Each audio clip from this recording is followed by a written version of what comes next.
सबसे पहले बात करते हैं बिहार की राजनीति की। बिहार के मुख्यमंत्री नीतीश कुमार ने हाल ही में राज्यसभा चुनाव के लिए नामांकन दाखिल किया है। इस घटना के बाद बिहार की राजनीति में हलचल तेज हो गई है। कई राजनीतिक विश्लेषक मान रहे हैं कि अगर वे राज्यसभा जाते हैं तो राज्य में मुख्यमंत्री पद को लेकर नई राजनीतिक स्थिति बन सकती है। राजनीति से जुड़ी एक और बड़ी खबर सामने आई है। कुछ जगहों पर चिराग पासवान को बिहार का मुख्यमंत्री बनाने की मांग वाले पोस्टर लगाए गए हैं। इन पोस्टरों के सामने आने के बाद राज्य की राजनीति में बहस तेज हो गई है और कई नेताओं की प्रतिक्रियाएं सामने आ रही हैं। अब बात करते हैं मौसम की बड़ी खबर की। इंडिया मीटरोलॉजिकल डिपार्टमेंट ने बिहार के कई जिलों में बारिश और आंधी का अलर्ट जारी किया है।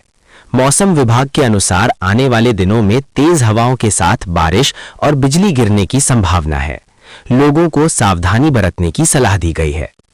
बदलते मौसम के कारण कई जिलों में बादल छाए हुए हैं और तापमान में भी उतार चढ़ाव देखने को मिल रहा है। मौसम विभाग का कहना है कि पश्चिमी विक्षोभ के कारण ये बदलाव देखने को मिल रहा है। अब बात करते हैं विकास से जुड़ी खबरों की। राज्य सरकार बिहार में नए उद्योग लगाने के लिए निवेशकों को आकर्षित करने की योजना बना रही है। सरकार का कहना है कि उद्योग लगाने वाले निवेशकों को जमीन और आर्थिक सहायता दी जाएगी, जिससे राज्य में रोजगार के नए अवसर पैदा होंगे। पटना एयरपोर्ट के विस्तार को लेकर भी नई योजना तैयार की जा रही है।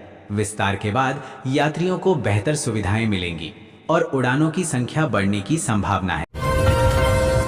रेलवे से जुड़ी खबर भी सामने आई है। बिहार के कई प्रमुख रेलवे स्टेशनों को आधुनिक बनाने की योजना शुरू की गई है। यात्रियों की सुविधा के लिए एस्केलेटर, डिजिटल सूचना बोर्ड और बेहतर वेटिंग हॉल बनाए जाएंगे। अब बात करते हैं शिक्षा की खबरों की। बिहार के सरकारी स्कूलों में नई शिक्षा नीति के तहत पढ़ाई के तरीके में बदलाव किया जा रहा है। कई स्कूलों में स्मार्ट क्लास और डिजिटल तकनीक को लागू करने की तैयारी चल रही है। युवाओं के लिए रोजगार और कौशल विकास पर भी सरकार जोर दे रही है। राज्य में कई नए कौशल प्रशिक्षण केंद्र खोले जा रहे हैं ताकि युवाओं को रोजगार के बेहतर अवसर मिल सकें। स्वास्थ्य विभाग की तरफ से भी बड़ी खबर सामने आई है। बिहार में डॉक्टरों और नर्सों की कमी को देखते हुए स्वास्थ्य विभाग ने नई भर्ती प्रक्रिया तेज कर दी है। इससे सरकारी अस्पतालों में मरीजों को बेहतर इलाज मिलने की उम्मीद है। अब बात करते हैं कानून और व्यवस्था की। राज्य के कई जिलों में पुलिस ने अपराधियों के खिलाफ विशेष अभियान चलाया है। इस अभियान के दौरान कई संदिग्धों को गिरफ्तार किया गया है और अवैध हथियार भी बरामद किए गए हैं। महिलाओं की सुरक्षा को लेकर भी प्रशासन सतर्क नजर आ रहा है।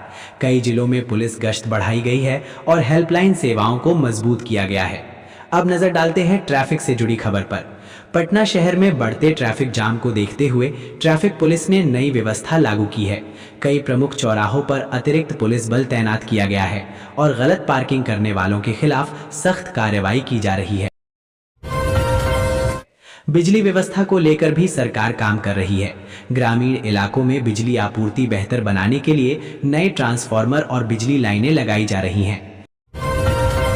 अब बात करते हैं कृषि की। किसानों के लिए नई योजनाएं शुरू की जा रही हैं, जिनके तहत बीज, खाद और कृषि उपकरणों पर सब्सिडी देने की योजना है। इससे किसानों की लागत कम होगी और उत्पादन बढ़ने की उम्मीद है। पर्यटन को बढ़ावा देने के लिए भी कई परियोजनाएं शुरू की जा रही हैं। बिहार के धार्मिक और ऐतिहासिक स्थलों को विकसित किया जा रहा है ताकि देश विदेश से अधिक पर्यटक यहां आ सकें। खेल जगत से भी अच्छी खबर सामने आई है। बिहार के खिलाड़ियों ने राष्ट्रीय स्तर की प्रतियोगिताओं में अच्छा प्रदर्शन किया है और सरकार खिलाड़ियों को बेहतर सुविधाएं देने के लिए नए स्टेडियम और प्रशिक्षण केंद्र बनाने की योजना बना रही है। शहरों को आधुनिक बनाने के लिए स्मार्ट सिटी परियोजना पर भी तेजी से काम चल रहा है। पटना और गया जैसे शहरों में नई सड़कें, पार्क और आधुनिक सुविधाएं विकसित की जा रही हैं। नगर निगम की तरफ से सफाई अभियान भी चलाया जा रहा है। शहर को साफ रखने के लिए कचरा प्रबंधन की नई व्यवस्था लागू की जा रही है। जल संरक्षण को लेकर भी सरकार और प्रशासन लोगों को जागरूक कर रहे हैं। पानी बचाने के लिए कई अभियान चलाए जा रहे हैं। अंत में त्योहारों और बड़े कार्यक्रमों को देखते हुए राज्य के कई जिलों में सुरक्षा व्यवस्था कड़ी कर दी गई है। पुलिस और प्रशासन लगातार निगरानी कर रहे हैं ताकि किसी भी प्रकार की समस्या ना हो। तो ये थी बिहार की आज की बड़ी और ताज़ा खबरें।